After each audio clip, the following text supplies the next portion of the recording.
태방광불화엄경 열애명호품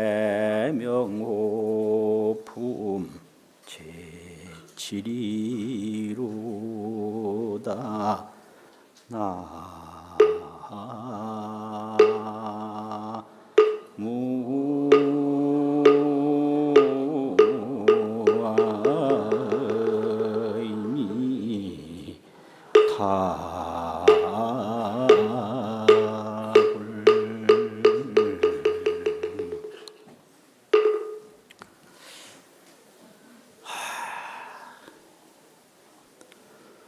화엄법문하러 여기 올라왔습니다. 금년 통도사 화엄살림대법회도 방장스님, 주지스님을 비롯한 큰 스님들의 원력으로 아주 원만하고 환희롭게 잘 진행이 되고 있습니다. 화엄경은 권수가 80권인데 법회 숫자로는 9번이에요. 그래서 초해설법, 이해설법, 삼해설법, 구해설법 이렇게 이야기를 하고 그 80권 내에 품수가 39품이거든요. 그래서 9회 39품 80권이 이제 화엄경인데 오늘은 권수로는 이제 제12권 12번째 권이고요. 품수로는 39품에서 제7 열애명호품이 39품에서 7번째의 품입니다. 그리고 법회 차례는 2번째 법회예요. 초회가 끝났고 이제 제2회 법회가 되거든요. 그러면 초해설법은 그 성불하신 부처님의 세계를 말씀하는 내용이에요. 그게 초해설법이. 권수로는 11권, 품수로는 6품인데 부처님 그 성불한 세계를 말씀을 해서 그걸 소신인과라고 그래요. 소신, 믿을 바. 화엄경에서 무엇을 믿느냐? 부처님이 성불하신 내용을 믿는 거죠. 그래서 믿어야 할 대상을 초해에서 말씀하시고 이제 2번째 법회에서부터는 능신, 능이 우리가 주체가 돼서 믿어서 덕을 이루는 내용이다. 그래서 능신성덕이라고 합니다. 능신성덕. 그래서 이제 부처님이 어떻게 해서 그렇게 성불을 하셨나 그 결과를 보고 이제 보살이 믿음을 내서 이제 보살행을 닦으면 부처님과 똑같이 성불하는 그런 내용으로 쭉 나가는데 이 이해 7품에서부터 시작해서 그 제일 마지막이 29품까지가 그 믿음을 내서 덕을 이루어가는 내용이에요. 29품까지가. 제일 마지막이 제 29품이 뭐더라? 이걸 평소에 외웠는데 이제 여기서 보려니까 잘 안 돼요. 불부사의 품, 열의 십신상의 품, 그 다음에 무슨 품이죠? 제 35품이 있는데 열의 수호 광명공덕품, 열의 수호 광명공덕품, 이 품이 제 35인데요.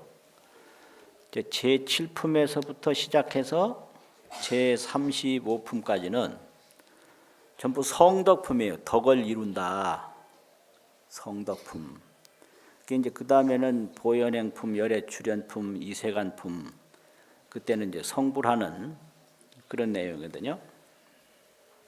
이해가 그렇게 시작이 됩니다. 이게 해마다 올라오는데 이 조그만 법당에서 이렇게 좀 밝게 이래 하는 거하고 좀 다르네. 1년 동안 이제 많이 잊어버렸던가 봐요. 이제 갈수록 눈도 침침해져 가지고 이게 안경 안 쓰면 잘 보이지도 않고 또 큰 책을 펴려니까 이게 뭐 넘기기가 그냥 하도 번거로워서 작은 책 한번 보실래요? 이런 거 들고 왔거든. 이거 보이겠어요, 잘? 이게 돋보기 안 쓰면 도저히 못 봐요. 그러니까 이제 이런 얘기부터 지금 하고 있는 거예요. 시간도 없는데. 그러면 화엄경이 무슨 경이냐? 그거 조금 하고 열의 명호품 시작 부분 하고 오전 마치고요.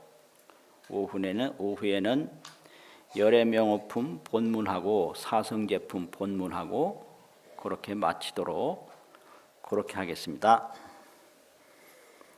이제 화엄경은요, 그 처음 시작을 법보리장에서부터 시작을 해요. 마갈제국 법보리장. 보리는 깨달음이거든요. 그러니까 법보리장 중에서 서가모니 부처님이 시성정각이라 처음으로 정각을 이루었다. 이렇게 출발하거든요. 그러니까 이 화엄경은 정각을 이룬 내용을 설명하는 거예요. 정각. 그래서 구해설법이 있지만은 그 정각도량을 떠나질 않아요. 정각도량을 떠나지 않고 이해설법을 하시고 정각도량을 떠나지 않고 3회, 4회, 5회, 6회, 7회, 8회를 항상 정각도량에 계시면서 하는 거예요. 그러니까 무슨 말씀을 해도 그 화엄경 내용은 부처님의 정각세계를 말씀하는 경이다. 이런 거죠. 그래가지고 그런 내용을 놓고 보면 경에는 경 이름이 있어요. 그걸 경명이라고 그럽니다. 그러면 경 이름만 보면 그 경이 어떤 경인지 다 알 수 있어요. 그래서 경명이 그렇게 중요합니다. 경명. 그럼 화엄경 경명은 대방광불 화엄경인데요. 이게 무슨 의미냐? 대방광이라고 하는 것은 부처님의 깨달은 몸, 그걸 각체라고 그러고 대체라고 그럽니다. 깨달은 몸, 그 각체예요. 각체. 그리고 화엄이라고 하는 건 각용, 그 깨달은 작용이죠.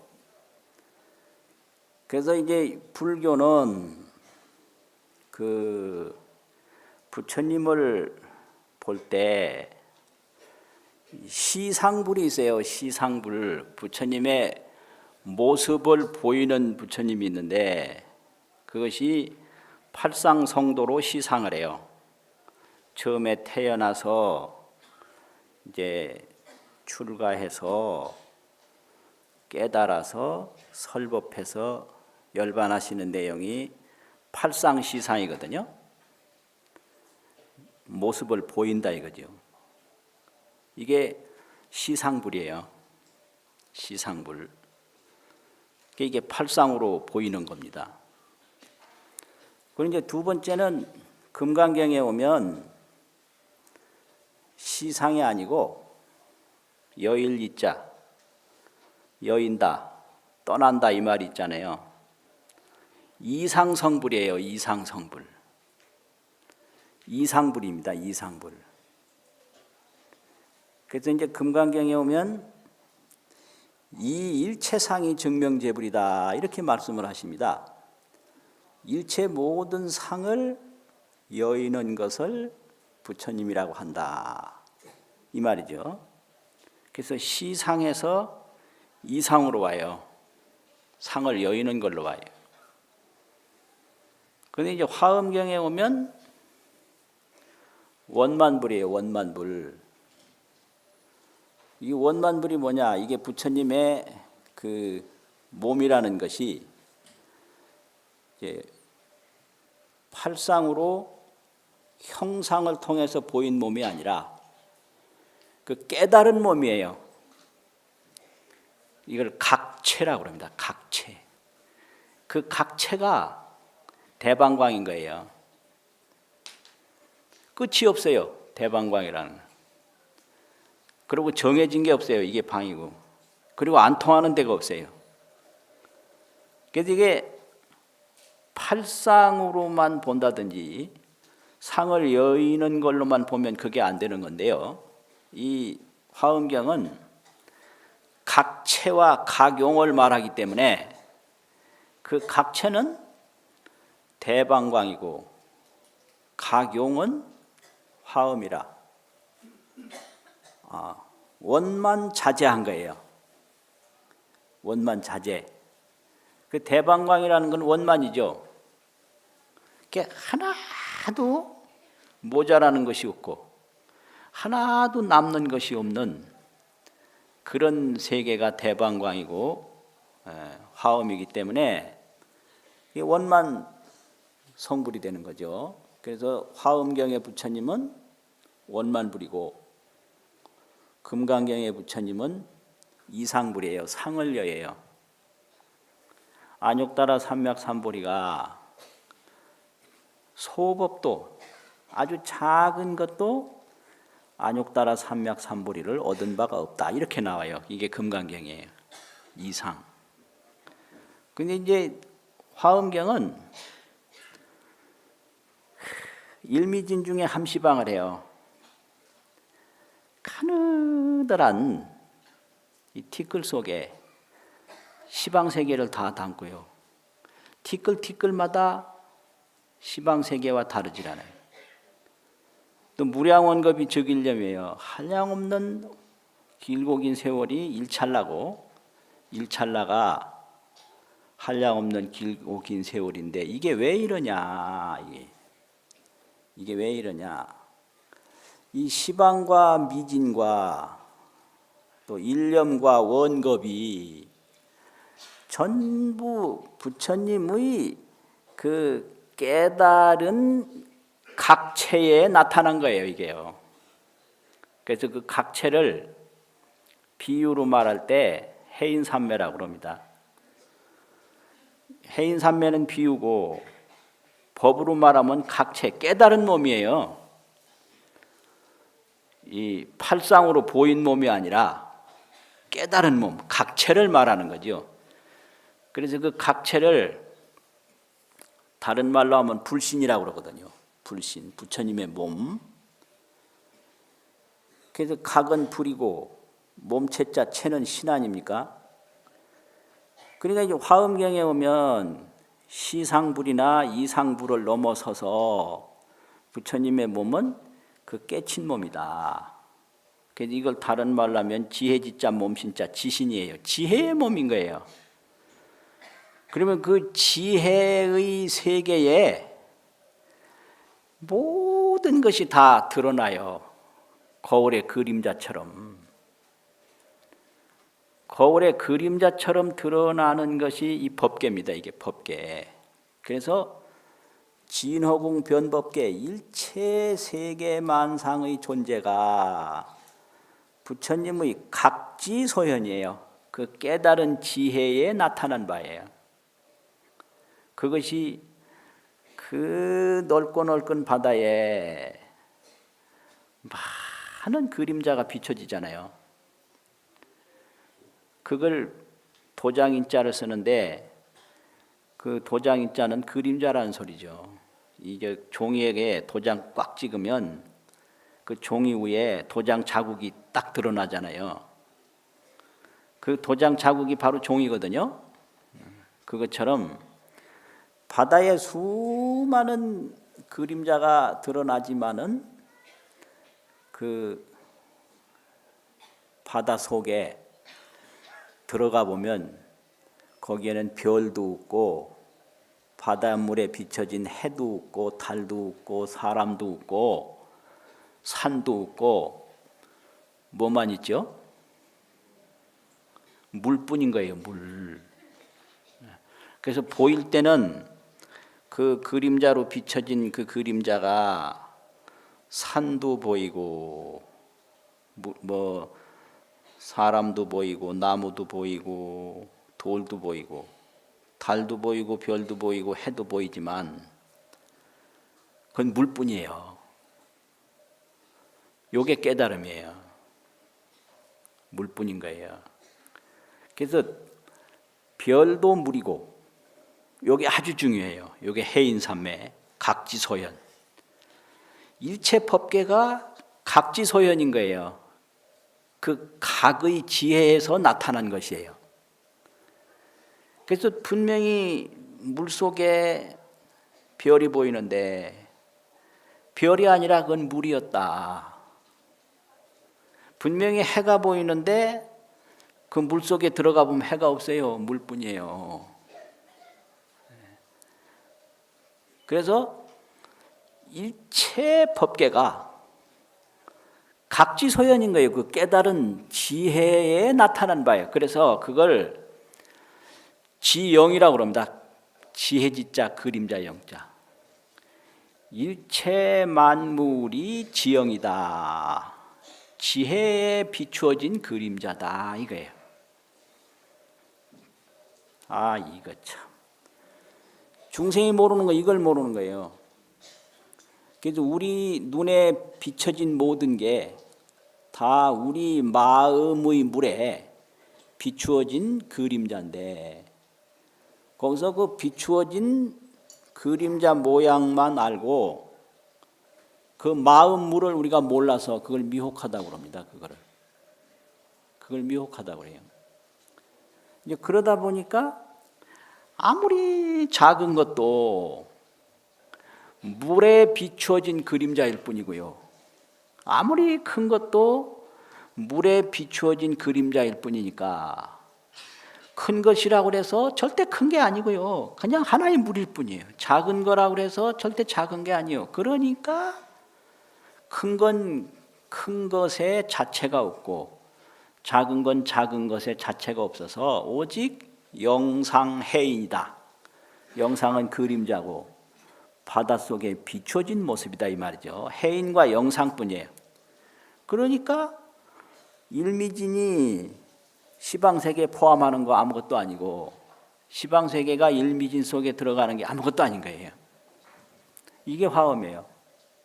그러니까 아무리 작은 거라고 하더라도 다 이게 각지소현이고 각지에 나타난 바고 아무리 큰 거라고 해도 각지에 나타난 바니까 이 각지로 볼 때 뭐든지 다 원만한 거예요.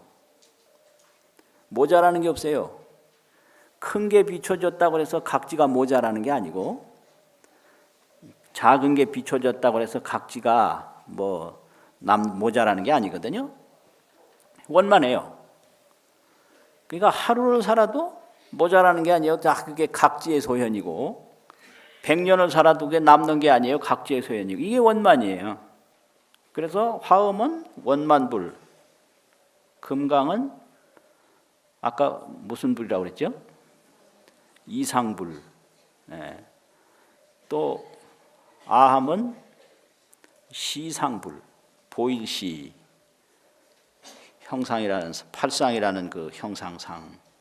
그래서 시상불, 이상불, 원만불, 이게 불교가 쭉 가르쳐지는 그 순서입니다. 그게. 그리고 불교는 언제든지 원인과 결과가 있어요. 원인과 결과가 다 있는 거예요. 있는데 인과가 없으면 불교가 아니거든요. 이게 연기법이기 때문에. 그런데 그 시상불을 말씀하는 그런 시기에는 인과라고 그럴 때 삼세인과를 얘기를 해요. 삼세인과. 삼세는 이제 과거세, 현재세, 미래세 삼세인과거든요. 과거세에 지어서 현재세에 받고, 현재세에 지어서 미래세에 받고, 이게 삼세인과거든요. 이것이 그 초기에 부처님을 볼 때 시상불, 상을 보이는 부처님을 보는 그때의 가르침이에요. 그런데 금강경에 오면 깊을 심자 두를 써서 심심인과라고 합니다. 금강경을 세친보살이 해석한 논이 있는데, 그 금강경은 심심인과다, 깊고 깊은 인과다 이래요. 그럼 왜 깊고 깊은 인과냐?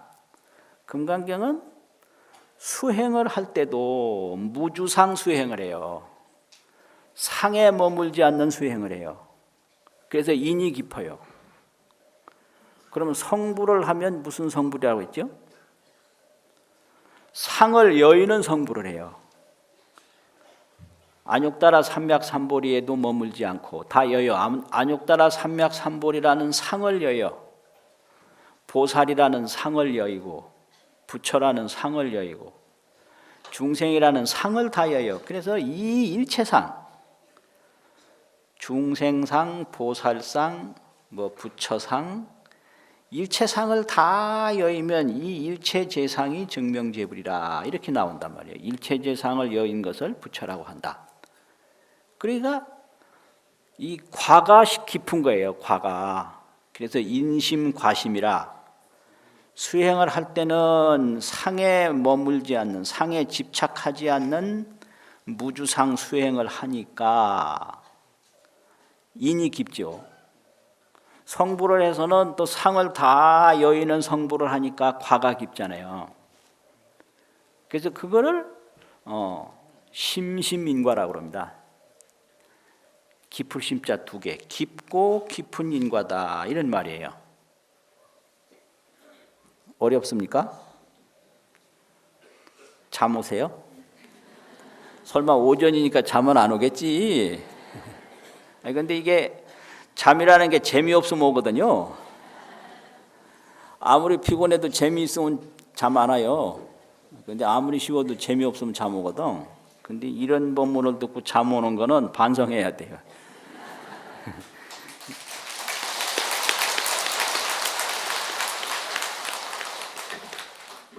그 말 했다고 박수 치시는 거예요? 근데 이게 화엄경 인과는요, 원만 인과예요. 원만 인과. 그 원만이라는 뭐냐?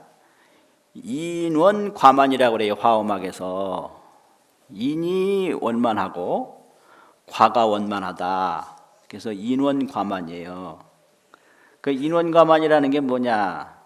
우리가 대방광불 화엄경, 이거 경제목 한 번만 읽어도 그게 전부 지혜의 표현이기 때문에 모자라는 게 하나도 없는 거예요. 그게 인원이에요. 그래서 처음 초발심 보살이라고 해서 모자라는 게 없어요. 또 최상 성불을 했다고 해서 남는 게 없어요. 그래서 인이 원만하고 과가 원만해서 순서는 있으되 그 순서마다 다 원만해요. 이래가지고 화엄경 인과는 원만인과입니다. 원만인과. 시작이라도 마지막 도달한 거와 다르질 않아요. 그걸 원만이라고 그래요. 마지막 도달한 종점이라도 출발점과 다르질 않아요. 그걸 원만이라고 그러거든요. 그래서 그걸 불종불과로 설명하는데요. 그 각지 종자, 깨달은 지혜의 종자가 그게 불종이거든요. 또 각지의 결과를 이룬 게 그게 불과거든요. 그러면 그 종자를 처음에 심을 때 그 씨앗을 가지고 싹이 나도 그 종자가 그대로 보이진 않아도 있는 거예요. 싹이 싹 속에 있어요. 전 고향이 충청도인데 충청도에서는 버릇 없으면 싸가지 없다고 그래요. 그 싸가지 없다는 게 그게 종자가 그 싹에 잘 보여야 되는데 싹이 잘 안 보인다 이거지. 근데 사실은 있는 거예요. 싸가지가 없는 건 없지요. 경책한다고 그러는 거지. 그럼 좋은 종자를 심으면 그 싹이 나도 거기에 종자가 있어요. 또 줄기가 자라도 줄기 속에 거기 종자가 있거든요. 그럼 나중에 꽃이 펴도 그 꽃 속에 종자가 있어요. 안 보여서 그렇지. 이제 나중에 열매가 탁 맺지 않습니까? 그러면 최후에 맺힌 열매나 최초에 심은 종자나 똑같은 거예요. 그래서 이걸 불과라고 그래요. 그래서 최후에 성불한 것이 불과를 이룬 거고요. 최초에 발심한 것이 불종을 심은 거거든요. 그러면 이런 화엄경을 듣고 대방광불 화엄경 하면 그 불종자를 심은 건데 그 심은 것이 나중에 성불했을 때와 똑같아요. 이게 원만인과예요. 원만인과. 이렇게 재밌는 법문이 어딨나 이거 진짜로. 네? 그러니까 이 화엄이 완전히 불교의 최정점이고 대승의 꽃이에요. 그래서 요 일승 요거 하나밖에 없다. 부처님의 그 해인삼매, 각지, 각체, 각용 이것밖에 없는 거예요. 그래서 대방광 각체로 화엄의 각용을 펼치는 것이 이게 화엄인데 처음 시작도 원만하고 끝도 원만하고 중간도 원만하고 다 원만한 거거든요. 그걸 보는 거예요. 자, 그 다음에 화엄경 본문 조금만 읽어보겠습니다.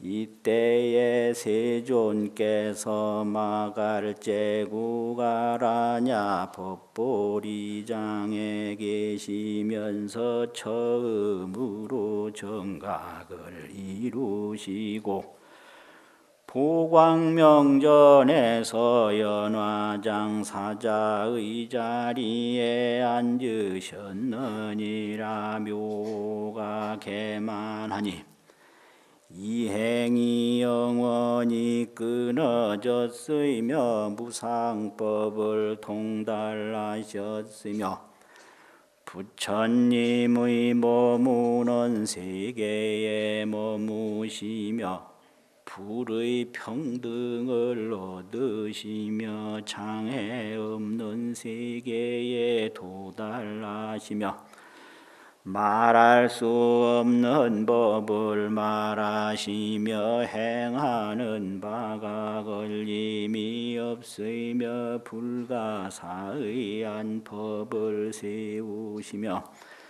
과거 현재 미래 삼세를 널리 보시었나니라.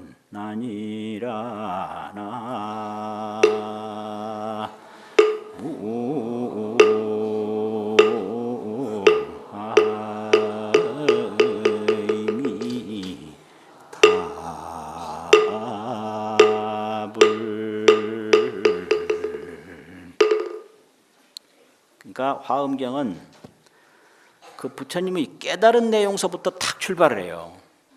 그 깨달은 내용 그것밖에 없어요. 그래가지고 첫 번째 제1의 처음 시작도 처음으로 정각을 이루시니 여기서부터 출발하거든요. 그 처음으로 정각을 이루시니 어찌 됐느냐? 그 깨달은 지혜 몸이 3세에 다 들어간다. 이게 지입3세예요. 지혜가 3세에 들어간다. 이 말은 시간이 없다는 얘기입니다. 이게 시간이 그 지혜 바다에 비추어진 그림자인 거예요. 이걸 못 깨달아서 중생이에요. 시간은 없는 거예요. 시간은 그 지혜 바다에 비친 그림자니까 일찰나의 그림자나 무량겁의 그림자가 똑같이 바닷물이지 그림자는 물 밖에 없거든요. 그러니까 일념이 무량겁이고 무량겁이 일념인 거 당연한 거예요. 그리고 뭔 말이 있느냐면 이거 적어왔는데 요새는 안 적으면 다 잊어버려. 참 이게 문제예요. 기신이 충만 일체 세간이라 세계가 아니고 세간이라 그 부처님의 지혜 몸이 기신이거든요. 그 몸이 충만 일체 세간이에요. 일체 세간에 가득한 거예요. 그러니까 부처님의 몸이 온 시방세계에 가득하고 부처님의 지혜가 온 그 시간 속에 꽉 차서 그걸 시방3세라고 그러잖아요. 시방3세가 다 부처님의 지혜 속에 비추어진 그림자인 거예요. 그래서 항상 불지, 불신 이런 걸 얘기하거든요. 부처님이 지혜가 없다. 이게 화엄경은 그 깨달은 지혜 몸을 얘기하는 거지. 무슨 상을 보인 그런 시상불, 언제 어디서 태어나서 언제 어디서 돌아가시고 이걸 말하는 게 아니에요. 그 깨달은 지혜 몸을 얘기하는 겁니다. 그리고 이제 여기 두 번째는 역시 또 깨달은 내용부터 출발하거든요. 이때에 세존께서 마갈제국 아라냐 법보리장에서 처음으로 정각을 이루시고 그 다음 법문을 어디서 이제 두 번째 법회를 보광명전에서 하시는데 이 처음에 정각을 이룬 법보리장이 한 걸음도 옮기지 않고 그대로 보광명전인 거예요. 그래서 이 보광명전이 어디냐 이거 말이 많거든요. 그런데 그게 딴 데가 아니고 처음으로 정각을 이루신 법보리장이 그대로 보광명전인 거예요. 이 보광명이라는 건 환히 비춘다. 이제 법보리장이라는 건 깨달음을 얻었다 이 말이거든요. 그럼 이 환히 비추는 게 지용이거든요. 지혜의 작용, 지용이고 그 깨달음을 얻은 것은 지체인 거예요. 몸이단 말이지. 그래서 이런 몸이 있으면 이런 그릇과 같은 몸이 있으면 이게 쓸 거 아니에요. 쓸게. 그래서 이 체를 해인산매라고 그러고 용을 화엄산매라고 그러거든요. 용을 부처님의 그 불화엄이잖아요. 그 화엄산매인데 그 화엄산매는 자제덕용이라 자제덕용. 자유자재하게 그 덕작용 만덕의 그 작용을 일으키는 걸 화엄이라고 그러죠. 그 대방광이라는 건 지혜의 체이기 때문에 이건 해인이요. 일체 것을 그대로 드러내는 게 그게 대방광 각체거든요. 그걸 해인이라고 그래요. 그래서 부처님의 그 깨달은 몸을 말하는 것은 해인이고 그 부처님의 그 깨달은 몸이 온갖 공덕을 드러내는 것은 화엄이다 이거예요. 그래서 이제 화엄경에는 본산매가 해인산매고 그 주산매가 화엄산매입니다. 그래서 화엄산매, 해인산매 두 산매가 기본이 되는 거죠. 그래서 여기서도 부처님의 이 깨달음에 대해서 이제 얘기를 하시는데, 보광명전에서 연화장 사자의 자리에 앉았다. 그런데 처음 그 부처님을 설명하는 내용이 묘할 묘자 깨달을 오자, 묘가 다 충만하다 이렇게 나와요. 그러면 이 묘한 깨달음이다, 이거는 화엄가에서 설명을 하기를 이 묘를 바를 정자 깨달을 각자 정각이라고도 번역을 하고, 착할 선자 깨달을 각자 선각이라고도 번역을 한다. 그래서 정각이나 선각이나 묘나 뭘 깨달았느냐? 일체 세계 법계가 자기 마음의 바닷물에 비추어진 그림자다, 이걸 깨달은 거예요. 그 마음뿐이지, 말하자면 각지 그것뿐이지 거기에 비춰진 내용은 없는 거예요. 그냥 그림자일 뿐이에요. 그래서 그냥 만날 보면 이 불신에 대한 설명이 그렇게 많아요. 화엄경에 불신이 충만어 법계라, 부처님 몸이 법계에 온 세계에 가득하다, 이런 말이 있고요. 부처님의 공덕이 종종무진이라, 이런 말. 불신이 충만법계하고 불덕이 종종무진이라, 이게 화엄이에요. 그래서 불덕이 가지가지로 끝이 없는 거는 화엄삼매고, 불신이 충만법계한 것은 그거는 조금 전에 뭐라고 그랬죠? 중간중간에 시험을 봐야 잠이 안 오는데, 그 해인삼매인 거예요. 해인삼매. 해인삼매. 그렇게 돼요. 그래서 화엄경에서는 부처님 깨달은 몸을 얘기하는 거지, 우리 눈에 보이는 그런 형상 몸을 말하는 게 아니다. 그래서 어렵다 그래요. 깨달은 몸을 자꾸 형상 몸으로 알려고 그러니까 막 어렵죠. 근데 알고 보면 아주 쉬운 거예요. 전부가 저 부처님 몸인데 뭐 그게 이게 뭐예요? 이게 이제 비춰진 이제 모양인데, 이게 그대로 우리 마음에 비추어진 그림자지, 이 자체가 없는 거죠. 우리 몸이 이게 뭐예요? 이게 전부 마음에 비추어진 그림자지 자체가 없는 거지. 그런데 미했다라는 건 거기서 마음은 미하고 형상만 알아서 그걸 미한 거라고 그래요.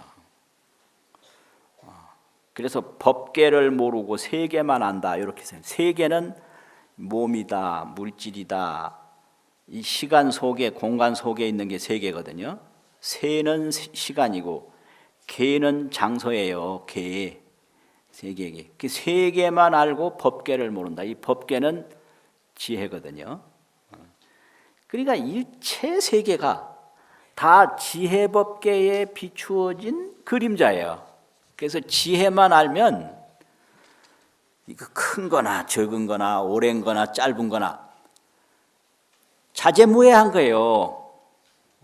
요게 해탈이거든요. 이게 화엄 해탈이에요. 그래서 가도 처음인 거예요. 그래가지고 이제 이 한국은 화엄이 참 멋진 게 아주 잘 해놨어요. 약찬계만 외우면 화엄경의 구성 체계를 환히 알게 돼 있고요.